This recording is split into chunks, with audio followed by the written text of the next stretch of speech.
s'éblouit et puis se fane, comme l'ombre qui fuit sans pouvoir s'arrêter. Et c'est cela, mon Dieu, que ton regard épie, et c'est moi que tu traînes ainsi en justice. Mais qui peut donc tirer quelque chose de pur de ce qui est impur par un seul être au monde? Car la durée de vie est limitée pour l'homme, c'est toi qui as fixé le nombre de ses mois. Il ne peut dépasser la ligne que tu traces. Cesse de le guetter et laisse-le tranquille, pour qu'il termine en paix sa journée d'ouvrier. Or il reste toujours de l'espoir pour un arbre. Si on le coupe, il peut se mettre à repousser. Il ne manquera pas de produire un bourgeon, même si la racine vieillit dans la terre, et si la souche paraît morte dans le sol. L'odeur de l'eau suffit pour qu'il reprenne vie, et pousse des rameaux comme s'il était jeune. Quand l'homme meurt, par contre, il est privé de force. Que devient-il une fois qu'il a expiré? Un jour peut-être les fleuves seront taris, et la mer n'aura plus la moindre goutte d'eau. Mais l'homme qui est mort ne se lèvera pas. Pas de réveil pour lui tant que dure le ciel. Il ne sortira pas de son dernier sommeil. Ah, si tu me cachais dans le monde des morts, m'y abritant jusqu'à la fin de ta colère. Si tu me fixais un délai après lequel tu voudrais de nouveau te souvenir de moi, mais l'homme qui est mort peut-il reprendre vie? Je saurais patienter le temps de mon service, jusqu'au moment où l'on viendrait me lever. Alors je répondrai quand tu m'appelleras, quand tu voudras me voir, moi que tu as créé. Tandis que maintenant tu comptes tous mes pas, tu cesserais de surveiller mes manquements. Dans un sac bien fermé, tu cacherais mes fautes, tu couvrirais mes torts d'une couche de plâtre. Cependant les montagnes tombent en morceaux et les rochers finissent par changer de place.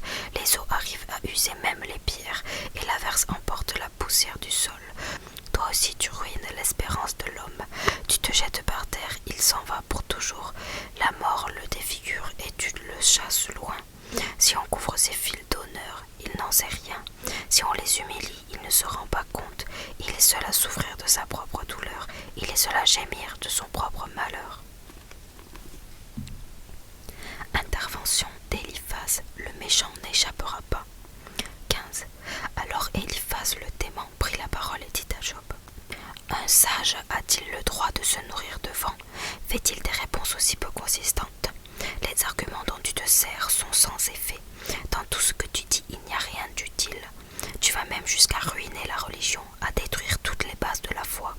Ta culpabilité inspire tes paroles. Tu choisis un discours complètement tordu. C'est ton langage et non pas moi qui te condamne. Tout ce que tu as dit témoigne contre toi. Tu te prends pour Adam, né avant tout le monde. Aurais-tu vu le jour plutôt que les collines? Quand Dieu tenait conseil, aurais-tu écouté, au point de détenir la sagesse à toi seul?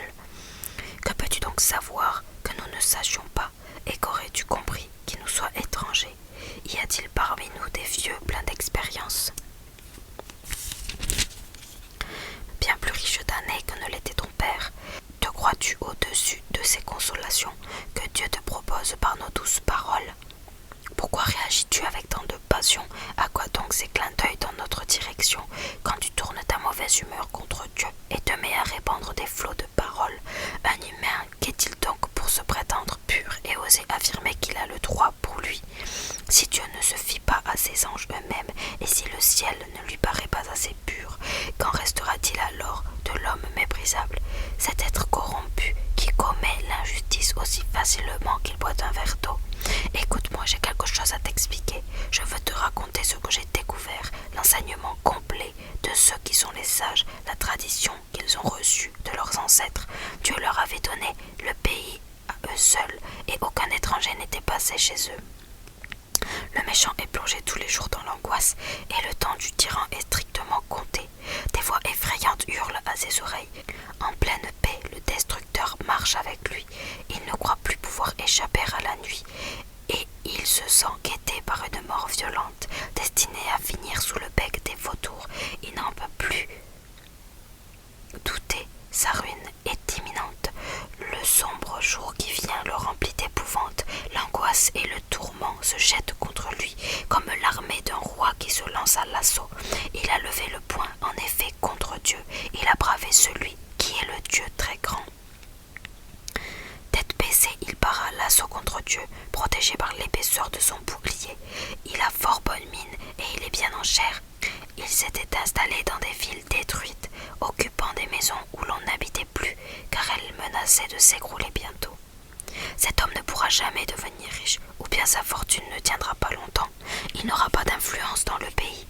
Il n'échappera pas à la nuit de la mort. Un arbre dont le feu a séché les rameaux, voilà ce qu'il sera, et le souffle de Dieu l'emportera au loin. Il commet une erreur en comptant sur la fraude, car il sera payé de la même monnaie. Cela s'accomplira avant même sa fin, comme pour un rameau privé de toute sève, ou la vigne qui perd ses fruits encore verts, ou l'olivier qui voit tomber toutes ses fleurs. Oui, la bande des hommes de mauvaise foi se trouve condamnée à demeurer stérile. Le feu dévorera les maisons de ces gens, foyers de corruption. Qui porte en lui le mal engendre le malheur. Ce qui mûrit en lui le trompera lui-même. Réplique de Job. J'ai un témoin dans le ciel. 16. Job répondit alors. J'ai entendu 100 fois ce genre de discours. Ces pénibles consolateurs, vous êtes tous. Vous qui me demandez quand verra-t-on la fin de ces paroles creuses, ou quelle tourmente vous a répliqué ainsi. Si vous étiez à ma place et moi à la vôtre, je pourrais moi aussi m'exprimer comme vous. Je ferai contre vous un discours très brillant. Je hocherai la tête en signe de pitié. Je vous rendrai courage à force de parler. Mes propos empressés mettraient fin à vos mots. Mais quand je veux parler, ma douleur n'est pas moindre, et si je veux me taire, elle ne s'en va pas. C'est qu'en réalité Dieu a usé mes forces, il a exterminé tous ceux qui m'entouraient, les rides qu'il m'a faites en sont les témoins. Ma maigreur m'accuse et me déclare coupable. Dans sa fureur, Dieu me choisit comme sa proie, il me poursuit, me montre des dents menaçantes. Lui, mon ennemi, me transperce du regard. Les gens ouvrent la bouche pour me menacer, me frappe sur les joues et me couvre d'insultes, se forme en bande, s'attroupe contre moi. Dieu m'a livré au pouvoir des jeunes voyous, il m'a laissé aux mains de gens sans foi ni loi. Dieu est venu troubler la paix où je vivais, il m'a saisi la nuque, il m'a jeté à terre, et il a fait de moi la cible de ses flèches. Elles volent autour de moi de toutes parts, il transperce mes reins sans la moindre pitié, la bile de mon foie se répand sur la terre. Comme un guerrier, il se précipite sur moi, me frappe et m'inflige blessure après blessure. Le vêtement de deuil ne quitte plus ma peau, et je garde le front plongé dans la poussière. À force de pleurer, j'ai les yeux tout rougis et cernés par une ombre. Pourtant, mes mains n'ont pas trempé dans la violence, et ma prière n'a pas cessé d'être pure. Terre, je perds mon sang, ne le recouvre pas. De ma prestation sois partout entendu, car j'étais maintenant un témoin dans le ciel.